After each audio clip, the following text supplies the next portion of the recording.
नमस्कार दर्शकों, मेरे YouTube चैनल आध्यात्मिक ज्ञान चर्चा में आप सभी का स्वागत है। दर्शकों, इस वीडियो में हमको देखने को मिलेगा चारों धर्म के धर्म गुरुओं ने संत रामपाल जी महाराज के शिष्यों को परमात्मा निराकार बताया। इस बारे में जो है उन्होंने जानना चाहा कि परमात्मा साकार है तो हमको प्रमाण दिखाए। तो संत रामपाल जी महाराज के शिष्यों ने दिखा दिए ढेर सारे प्रमाण। तो चलिए दर्शकों, शुरू करते हैं इस वीडियो में और देखते हैं क्या क्या प्रमाण दिखाए संत रामपाल जी महाराज के शिष्यों ने। नमस्कार दोस्तों, ऐसे न्यूज के इस आध्यात्मिक रूहानी सफर में आज हम एक ऐसे महत्वपूर्ण विषय पर डिबेट प्रस्तुत करने जा रहे हैं जो धर्म और अध्यात्म में बहुत ही रहस्यमय बना हुआ है।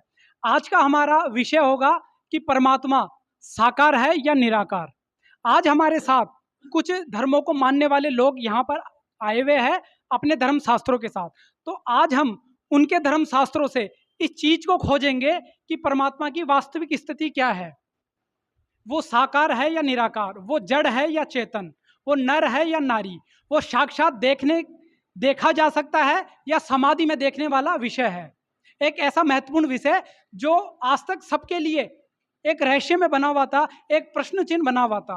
आज हम अपने ही धर्मों के धर्म ग्रंथों से उस विषय को खंगालेंगे, उन तथ्यों को खोजेंगे, उन प्रमाणों को चेक करेंगे कि वास्तव में परमात्मा साकार है या निराकार। तो मेरे साथ कुछ धर्मों को मानने वाले अनुयायी जुड़े हुए हैं, उनसे उनका सबसे पहले परिचय ले लेता हूँ। सर, आप बताइए आपका क्या नाम है और आप कहाँ से आए हो? मेरा नाम आचार्य परमानंद वेदांती है। मैं विद्यापीठ से आया हूँ। नमस्कार सर, आपका क्या नाम है और आप कहाँ से आए हो? सत श्री अकाल जी, मेरा नाम लखविंदर सिंह है। मैं श्री अमृतसर साहब तो आया जी। तो लखविंदर जी मेरे साथ जुड़ गए हैं। सर, आपका क्या नाम है और कहाँ से आए हो? मैं लखनऊ से आया हूँ, मेरा नाम इकबाल है। तो इकबाल जी भी हमारे साथ जुड़ चुके हैं। सर, आप कहाँ से आए हो और आपका क्या परिचय है? Good afternoon, my self mister D'Souza from Bangalore. तो डिसूजा जी भी हमारे साथ बेंगलोर से जुड़ गए हैं। तो एक तरफ चार धर्मों को मानने वाले धार्मिक अनुयायी अपने धर्म शास्त्रों के साथ खड़े हैं, दूसरी तरफ कुछ पंथ को मानने वाले भी अनुयायी है, उनसे भी उनका परिचय मैं ले लेता हूँ।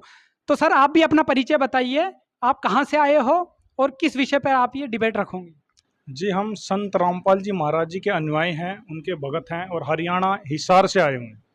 आज आपका विषय कैसा रहेगा और उस विषय पर आप क्या बताना चाहोगे? जी, आज ऐसे न्यूज की जो टीम है वो हमारे पास आई हुई थी कि उन्होंने रखा कि विभिन्न धर्म के व्यक्ति यहाँ पर आ रहे हैं, कुछ उनके पॉइंट हैं, कुछ डिबेट है सदग्रंथों के आधार से। तो उसी विषय पे हम अपने जो हमारे गुरुजी संत रामपाल जी महाराज जी जो बताते हैं वो विचार हम यहाँ पे रखने आए। तो जैसा कि आपने देखा दर्शकों कि मेरे साथ विभिन्न धर्मों के धर्मी लोग भी जुड़ चुके हैं और दूसरी तरफ संत रामपाल जी महाराज के अनुयायी भी इस डिबेट में जुड़ चुके हैं। तो आज हम शास्त्रों की कसौटी पर ये तोल कर देखेंगे, फैक्ट देखेंगे, प्रमाण देखेंगे अपने ही धर्म शास्त्रों से कि आखिर उस परमात्मा की यथार्थ स्थिति क्या है, वो साकार में है निराकार। इस विषय से पर्दा उठाएंगे क्योंकि ये बहुत ही महत्वपूर्ण विषय है और साधना के लिए बहुत ही जरूरी विषय है। तो सबसे पहले मैं सनातन धर्म के जो लोग ये आचार्य जी हमारे साथ जुड़े हैं, उनसे मैं जान लेता हूं कि आखिर सनातन धर्म में परमात्मा की क्या स्थिति बताई है। तो स्वामी जी, सबसे पहले मैं आपसे पूछना चाहूंगा कि सनातन धर्म में परमात्मा को साकार बताया है या निराकार? गीता वेद शास्त्र क्या बताते हैं इस विषय में? देखिए, हमारे पवित्र आदि सनातन धर्म में परमात्मा को निराकार ही बताया जाता है और परमात्मा निराकारी है। जितने भी हमारे ऋषि मुनि मंडलेश्वर तपस्वी हुए हैं, साधना करते रहे, उनको उस परमात्मा का स्वरूप निराकार ही नजर आया और प्रकाश ही प्रकाश नजर। उन्होंने भी अपने सदग्रंथों में लिखा कि परमात्मा निराकार है और हम भी परमात्मा को निराकार मानते हैं। हमारी पवित्र गीता, पवित्र चारों वेदों में एक मंत्र आता है, नातिश्य प्रतिमा आस्ति, यानी कि परमात्मा की कोई भी प्रतिमा नहीं है, वो निराकार है। तुलसीदास जी अपनी वाणी में बताते हैं, पग बिन चले सुने बिन काना, कर बिन करे कर्म विधि नाना।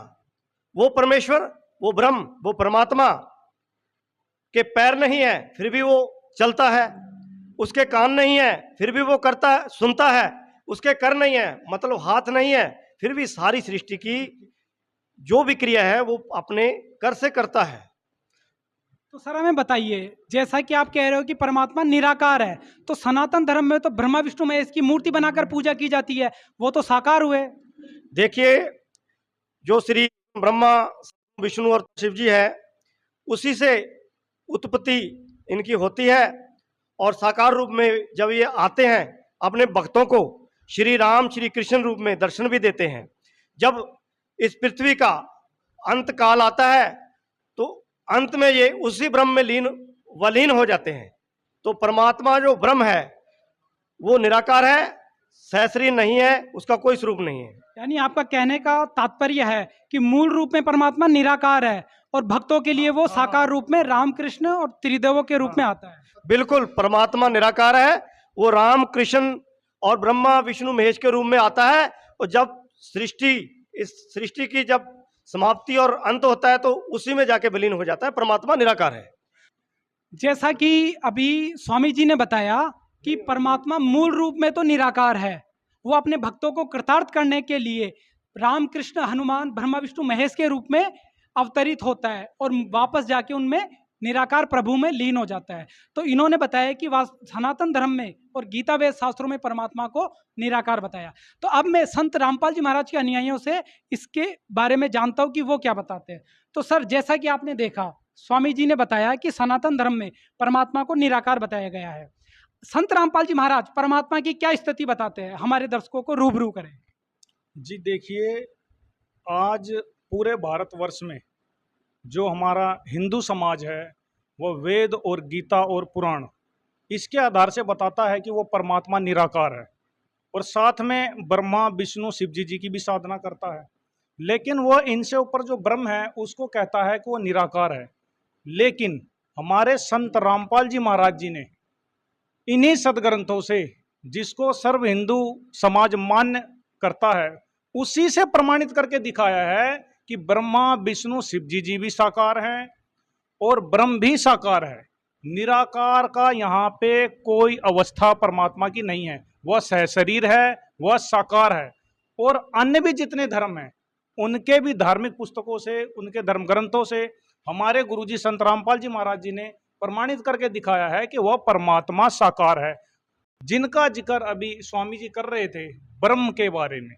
तो सर हमें बताइए, क्या ये मौखिक बात है या प्रमाण का भी विषय है? क्या आप प्रमाण दिखा सकते हो परमात्मा साकार है? जी बिल्कुल, हमारे संत रामपाल जी महाराज जी ने वर्ड टू वर्ड एक एक चीज प्रमाणित करके बताई हुई है, और हम आपको बिल्कुल प्रमाणित करके दिखा सकते हैं। देखिए, ये देखिए, ये शिव महापुराण है, गीता प्रेस गोरखपुर से है और हमारे सभी हिंदू धर्म के व्यक्तियों को मान्य है। संपादक इसके हनुमान प्रसाद पोदार हैं और ये इनके फोन और फैक्स हैं ये सभी। अब इसके अंदर में अभी आप देखिए, जिनके विषय में स्वामी जी ब्रह्म के विषय में कह रहे हैं, इसी में उसी ब्रह्म की चर्चा चल रही है और उनके बारे में बताया है कि वो कैसे हैं। नारद जी का और ब्रह्मा जी का इसके अंदर में संवाद है। ये देखिए, ब्रह्मा जी ने कहा, यह रुद्र संहिता है और ये संक्षिप्त शिव महापुराण के इसमें लिखा है, ब्रह्मा जी ने कहा, ब्राह्मण देवो शिरोमणे, देव शिरोमणे, तुम सदा समस्त जगत के उपकार में ही लगे रहते हो। तुमने लोगों के हित की कामना से यह बहुत उत्तम बात पूछी है, जिसके सुनने से संपूर्ण लोगों के समस्त पापों का क्षय हो जाता है। उस अनामय शिव तत्व का मैं तुमसे वर्णन करता हूं। अब ब्रह्मा जी कह रहे हैं कि जिसको आज तक लोग अनामय कहते हैं, निराकार कहते हैं, उसके बारे में ब्रह्मा जी इसके अंदर में बता रहे हैं। ब्रह्मा जी क्या बता रहे हैं उस ब्रह्म के बारे में, उसका क्या स्वरूप है, ये आगे देखिए आपको प्रमाणित होगा। देखिए आप पुस्तक में इसके अंदर कह रहे हैं कि उस अनामय शिव तत्व का मैं तुमसे वर्णन करता हूं। ब्रह्मा जी कह रहे हैं कि मैं आपको उस परमात्मा के बारे में बताता हूं जिसको आज तक सब ब्रह्म कहते हैं, वेद में ब्रह्म लिखा हुआ है, उसका मंत्र लिखा हुआ है, उसके बारे में ब्रह्मा जी कह रहे हैं मैं बताता हूं वो कौन है। ये देखिए इस शिव महापुराण के अंदर में, इसके हम अगले पेज पे आएंगे। ये देखिए, यहाँ से शुरू होता है, 121 नंबर पेज है ये, रुद्र संहिता का संक्षिप्त शिव पुराण। इसमें लिखा है, उन काल रूपी ब्रह्म ने, नारद जी से बता रहे हैं ब्रह्मा जी कि उन काल रूपी ब्रह्म ने, जिसको स्वामी जी ब्रह्म कह रहे हैं, उस ब्रह्म ने एक ही समय शक्ति के साथ शिवलोक नामक क्षेत्र का निर्माण किया। कि जिनको ये निराकार कह रहे हैं उस ब्रह्म ने एक क्षेत्र का निर्माण किया, उस उत्तम क्षेत्र को काशी कहते हैं। वह परम निर्वाण या मोक्ष का स्थान है जो सबके ऊपर विराजमान है। ब्रह्मा जी कह रहे हैं कि सबसे ऊपर एक लोक है, उसका निर्माण ब्रह्म ने किया जो सबके ऊपर विराजमान है। वे प्रिया प्रियतम रूप शक्ति और शिव जो परमानंद स्वरूप है उस मनोरम क्षेत्र में नित्य निवास करते हैं। अब जो ब्रह्म है वह शक्ति के साथ विराजमान है, दुर्गा जी के साथ रहते हैं दोनों। ये देखिए यहाँ पे फोटो भी है, काल रूपी ब्रह्म और दुर्गा देवी के साथ में ये दोनों रहते हैं जो इनका क्षेत्र है।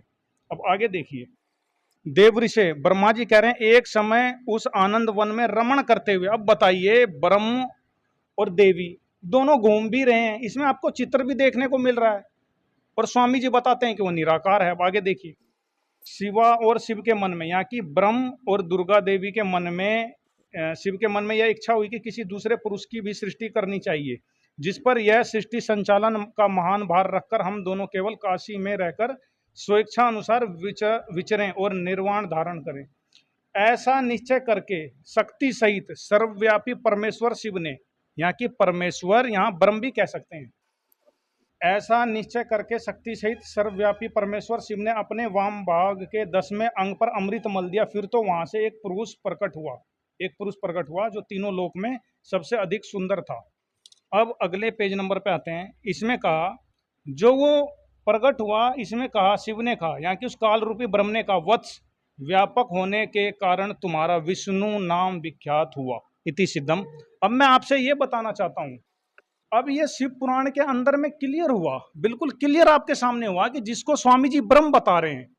शिव महापुराण में तो ये लिखा हुआ है कि उसने दुर्गा देवी के साथ एक ऊपर में लोकों की रचना करी, वहां पे दोनों के सहयोग से एक पुत्र उत्पन्न हुआ जिसका नाम विष्णु रखा गया। तो बताइए वो कैसे निराकार हुआ?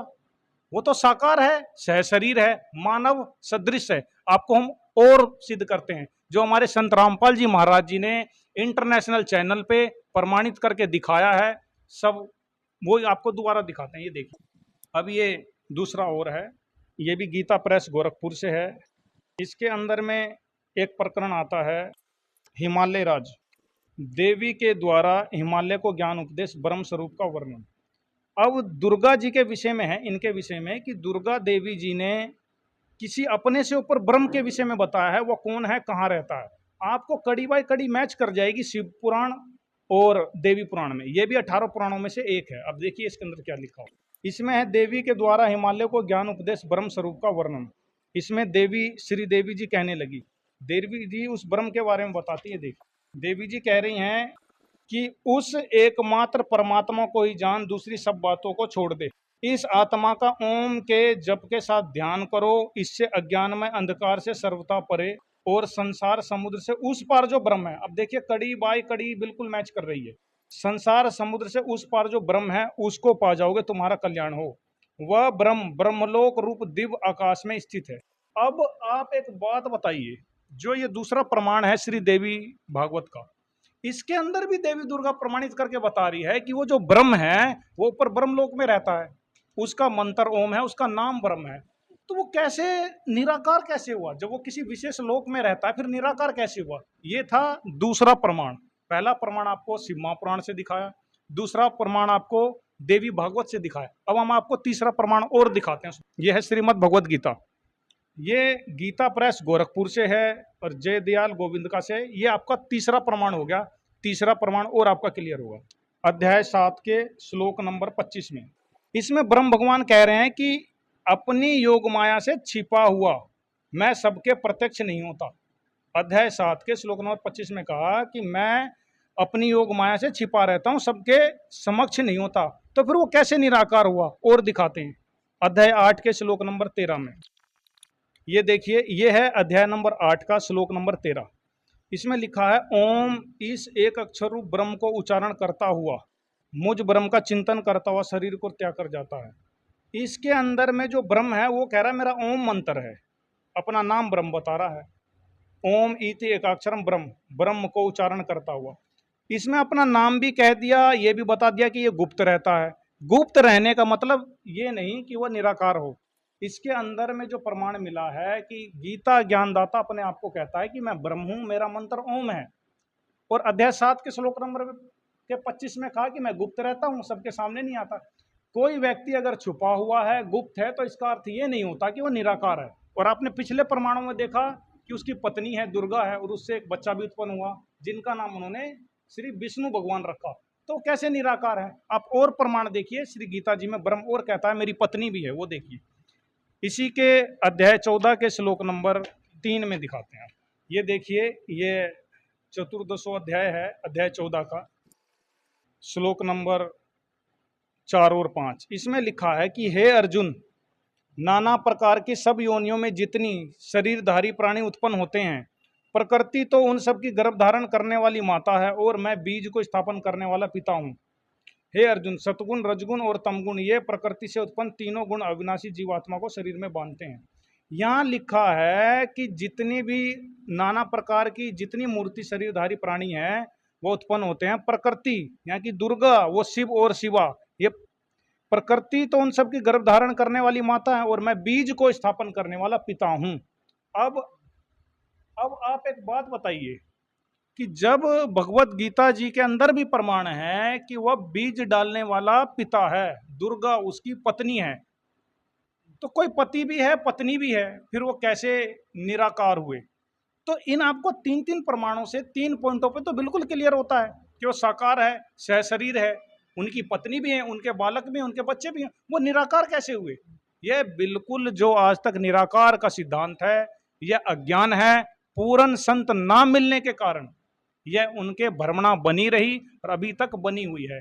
तो सर हमारा अगला प्रश्न रहेगा कि जैसा आपने प्रमाणों से बताया है कि ब्रह्म साकार है, क्या ब्रह्म ही परमात्मा है या फिर वेदों के अनुसार कोई और भी पूर्ण परमात्मा है? ये भी हमारे दर्शकों को आप साबित करके बताएं। जी देखिए, जैसा कि अभी तक आपने पुराणों में ही देखा, अभी हम आपको जो हमारे संत रामपाल जी महाराज जी ने चैनलों पे और प्रमाणित करके दिखाया, हम आपको वेदों से भी दिखाते हैं कि वेदों में परमात्मा कौन है, उसका नाम क्या है और वो कैसा है। ये देखिए, ये ऋग्वेद है, ये ऋग्वेद है, 9वां और 10वां मंडल है, और महर्षि दयानंद सरस्वती द्वारा इनका अनुवाद किया गया है। ये इनके फोन और फैक्स हैं, आर्य प्रकाशन, ये इनके फोन और फैक्स नंबर हैं, ये राधा प्रेस मुद्रक है इनके। इसमें आप देखिए, इसके 9वें मंडल में ये आता है, इसमें लिखा है जो सर्वो उत्पादक प्रभु, सद्गुणों की वृष्टि करने वाला, पापों के हरण करने वाला है, वह राजा के समान दर्शनीय है। अब फिर देखिए एक बार, जो सर्वो उत्पादक प्रभु, सद्गुणों की वृष्टि करने वाला, पापों के हरण करने वाला है, वह राजा के समान दर्शनीय है। अब वो है कौन, ये भी देखिए आगे, वह परमात्मा, यहाँ कबीर देव लिखा हुआ है, कबीर देव, वह परमात्मा में कबीर देव है, यहाँ कबीर देव लिखा है, कबीर देव है, सबका रक्षक है, विद्वानों की तृप्ति के लिए ज्ञान को देता है। अब आप एक बात बताइए, वेद गवाही दे रहे हैं कि वह परमात्मा सर्वो उत्पादक प्रभु, जैसे कि अभी स्वामी जी ने पीछे कहा, एक श्लोक इन्होंने कहा रामचरितमानस से, पग बिन चले सुने बिन काना, कर बिन करे कर्म विधि नाना। तो स्वामी जी ने कहा कि जब वो बिना पग के चलता है, बिना हाथों के कर्म करता है और बिना कानों के सुनता है, वो कण कण में समाया हुआ है, तो वो साकार कैसे हुआ? उसी का प्रमाण आज ये वेद कर रहे हैं। ऋग्वेद के 9वें मंडल में भी आपने देखा, इसमें लिखा हुआ है कि जो सर्वो उत्पादक प्रभु है वह राजा के समान दर्शनीय है। तो अब आप ये बताइए, हम वेद की माने या स्वामी जी की माने, किसकी माने? सब कहते हैं वेद सत्य है। अगर वेद सत्य है तो संत रामपाल जी महाराज जी जो प्रमाण दिखाते हैं परमात्मा साकार है, उसका नाम कबीर देव है, वह सहशरीर है, मानव सदृश है, तो यह सबको आज मान्य होना पड़ेगा। और आपको साथ में और प्रमाण दिखाते हैं, यजुर्वेद में भी लिखा हुआ है कि अग्ने तनुरसी, वह परमात्मा सहशरीर है। ये देखिए, आप देखिए, यह है यजुर्वेद, भाषा भाष्य महर्षि दयानंद जी द्वारा है। इसके अंदर में ये 5वां 10 अध्याय है, इसके अंदर देखिए, इसमें पहले ही मंत्र में लिखा है अग्ने तनुरसी, अग्ने मने होता है परमात्मा। जो परमात्मा है तेजोमय परमात्मा, अग्ने तनुर असी सह शरीर है। अग्ने मतलब होता है परमात्मा, तनु मने शरीर, असी मने है। वह परमात्मा जो अग्ने है वह तनु मने शरीर है, उस परमात्मा का शरीर है। तो अब बताइए, यजुर्वेद में भी वाणी आती है अग्ने तनुर असे। महर्षि दयानंद जी स्वयं कहते हैं अग्ने मतलब तेजोमय परमात्मा। तो जो तेजोमय परमात्मा है, तनुर असी है, उसका शरीर है, वह सहशरीर है। तो बताइए फिर वो कैसे निराकार हुआ? आज तक जितनी भी भ्रांति और भ्रमणा फैली हुई है हिंदू धर्म में और सनातन धर्म में, वह मिथ्या है, अज्ञान है और बिल्कुल ही अनजान है। इनको बिल्कुल भी वेदों का, अगर यूं कहें, इनको कुछ भी नहीं ज्ञान है।